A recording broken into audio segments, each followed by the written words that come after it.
Hello, everybody, and welcome to Supermanime. Today we're going to be doing episode 8 and 9. Last week I had forgotten to watch, and luckily I'm actually very glad about that because this was a two-parter, 0 Day, part 1 and part 2.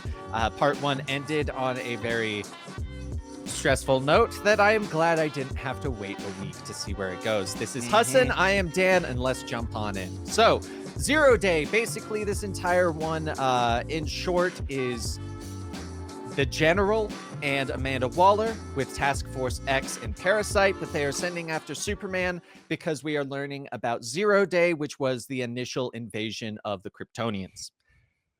That is basically everything that happens in both of the episodes. It's just stretched out of a lot of fighting between them. I enjoyed this. I thought it was actually a very unique way of doing the Kryptonian origin story, of showing how they are like a warlike race, Yeah. that they are powerful, and that they included Clark's origin in that event. I'm really glad that they did that and they weren't like, well, actually, this was completely separate. No, like they kept it connected so that Superman felt more confused about his role in the world.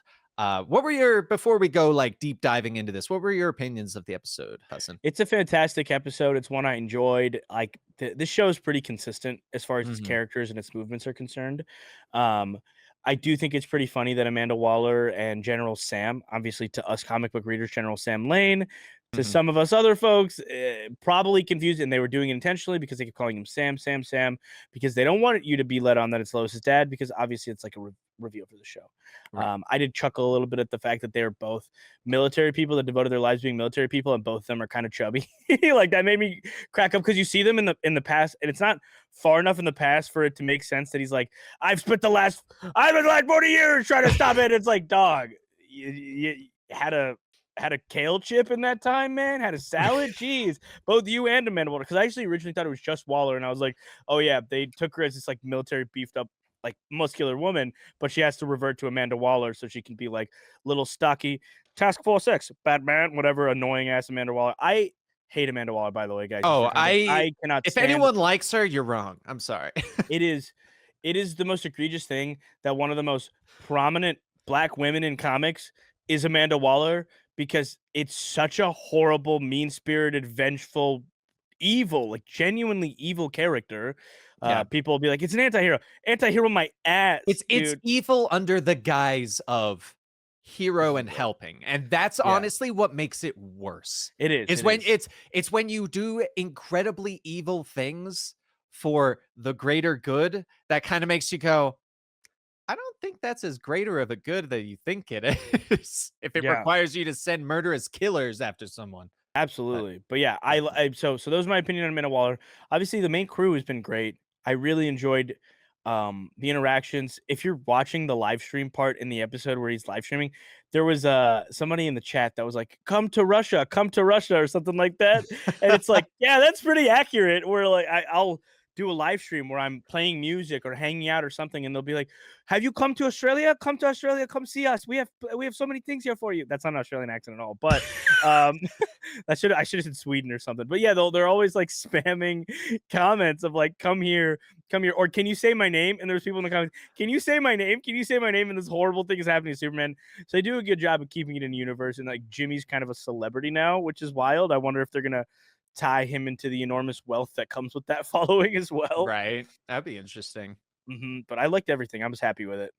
Yeah, I so I will say I'm kind of, it's interesting the direction that they're going with Kryptonians having all of these like futuristic robots that they're using. I thought that was an interesting choice. I don't know if they're going to go in like any direction that they're like manned or like they've got pilots in them or something, cuz that's not something I'm used to, but at the same time I think it's smart because it allows them technology that they can adapt, as well as this is a PG show.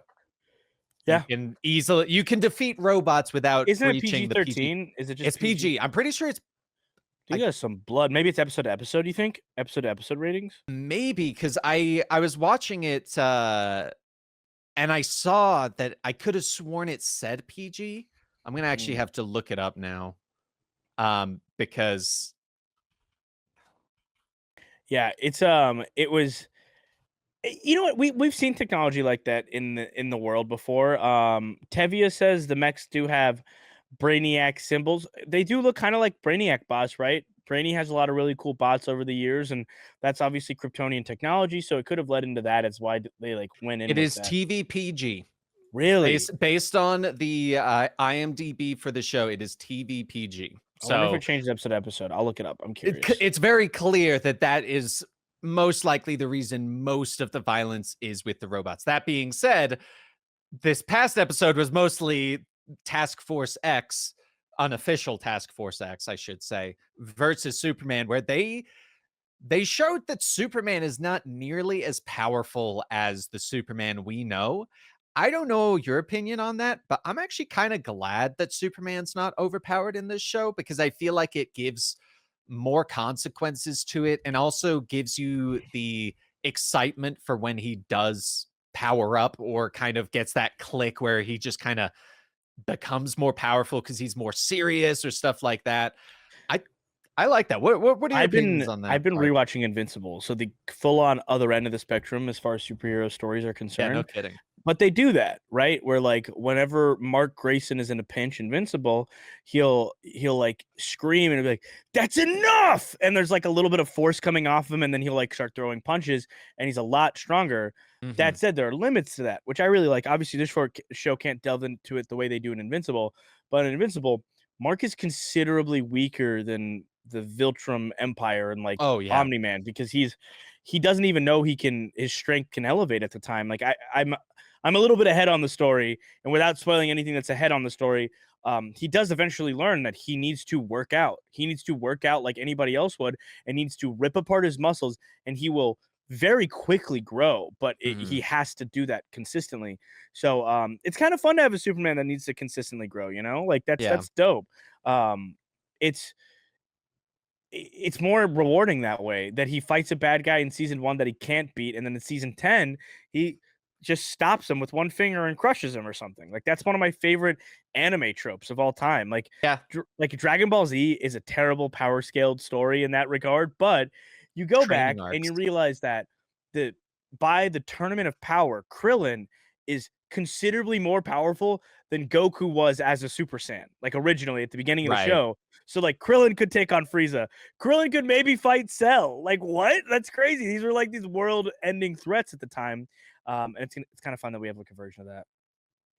Yeah.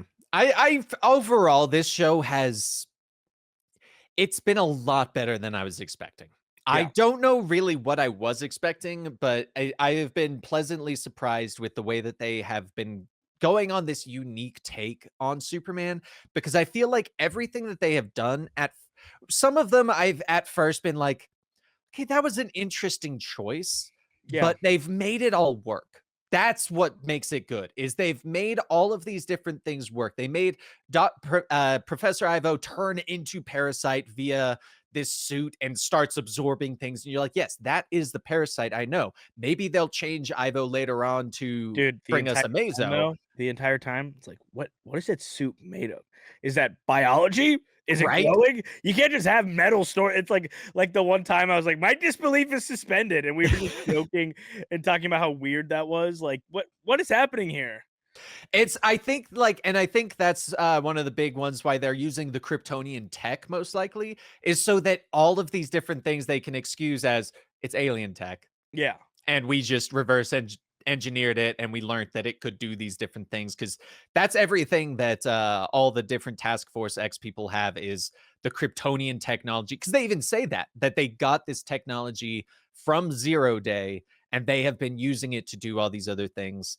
um I don't know about you. I am very, very glad that they are doing the shock collar instead of the brain chip because yeah. I feel like Task Force X getting like those shocks to keep them in line is a lot more it's a lot easier to connect to and see the severity and why they're being like held back and keeping it PG than going, hey, you got a bomb in your head. And for the sake of the viewer, we're going to have to blow up one of your heads so that you know there is a bomb in there. Yeah. Yeah, it's a cool visual. I do really appreciate the severity of a bomb inside of your brain. Like you could die at any moment. I think that's really severe. The Right. show doesn't need to go that route. So this is just kind of fun. This is just them having a good time making whatever the hell they want, making whatever Yeah. interpretation. Shock collars work. I think they're overplayed and like what are they called? Power dampening collars and shock collars Yeah. in cartoon and media. I really don't like that trope. It's really hard to write a good superhero universe because in it your villains have powers and then you effectively create something that can depower your hero at any given moment and it just becomes like, oh, you guys have metahuman power dampening cells. It gets a little hack like ridiculous after a while, but Right. this show does it well. The show does pretty much everything well. Mhm. I liked that. One thing I was actually very thankful for in this is that they didn't keep the General Lane, or sorry, General Sam, as a super evil guy throughout. Small God, spoiler the for the scene ending. of him. Like that Oh, moment where he starts to actually kind of be like, wait, and piecing it together of, you're too young to have done this. You're crying at figuring all of this out. Like, it's not the frustration of, as a viewer, you're like, clearly anyone would see that this is not what you think it is. And I don't have that frustration towards the character because he's having that realization. And I'm just so thankful for that. yeah, and then Um, Waller is continuing to be Waller in, like, the Waller fashion of, like, "We're gonna do whatever we want, and Sam." exactly, and it's a great way of making the military this. It's a good way of having it start as seemingly evil, but one person is actually trying to do it for the greater good because of what they have seen, and the other one is kind of just a control obsessed maniac. And I'm glad that we're getting that and we're getting the divergence. Um, I have a feeling that this is our finale at the end of the day, and that our next episode's more going to be like a little bit of a wind down. We'll get the reveal that Sam Lane is Lois's father. We'll get Mhm. something going on there, and then we'll get a pseudo setup for season 2. I believe season 2 has been confirmed. I don't know. I think I know someone in not. chat said that. I don't know for sure. I think it's worthy of getting renewed for another season. It's got, I believe, like an 8.5, or it's got a 7.7 on IMDb right now, which I consider pretty solid for Yeah, a superhero anime show. So, especially a PG um, one in this day and age where, like, that's not necessarily e the market anymore. exactly. It's pretty great. I didn't think I was gonna enjoy watching kind of a kiddie series because 'cause I've gotten more into, like, anime doesn't really pull punches anymore depending on what you're watching, and, like, Mhm. Invincible exists. We live in a post-Invincible world. I didn't think I needed to go back, and it's nice to go back and see, storytelling mediums like this. Yeah, and this is a great example of, it doesn't have to be R-rated and overly violent to be a good superhero show. Yeah, or to show its stakes, and I think, Or yeah. if in the later seasons we're not gonna get the occasional death of, like, an important character or something like that, then it could hurt, but right now, as it stands, this is working great. The flow is fantastic of it. Show is fantastic. I'm a big fan of it. I'd like to see more in this universe. Jack Quaid, hats off to him as Superman. Probably my Mhm. favorite performance of the whole show. Yeah, fantastic. So, thank you guys so much for listening and watching today's Super Manime review. We will be back again next week. We'll try and get Benny on here so that we can get his full season review opinions and kind of get another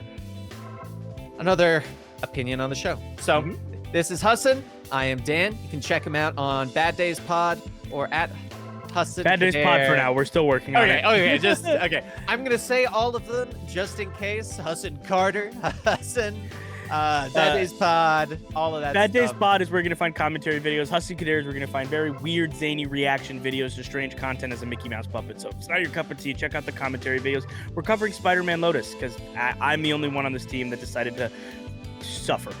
That suffered. There you go. And also be sure to check out our anime reviews here on the channel. We are trying to make that a thing. I don't know what our next one's gonna be. I'll try and find something. But do let us know. Leave us a comment. Thank you so much, and we'll see you next time.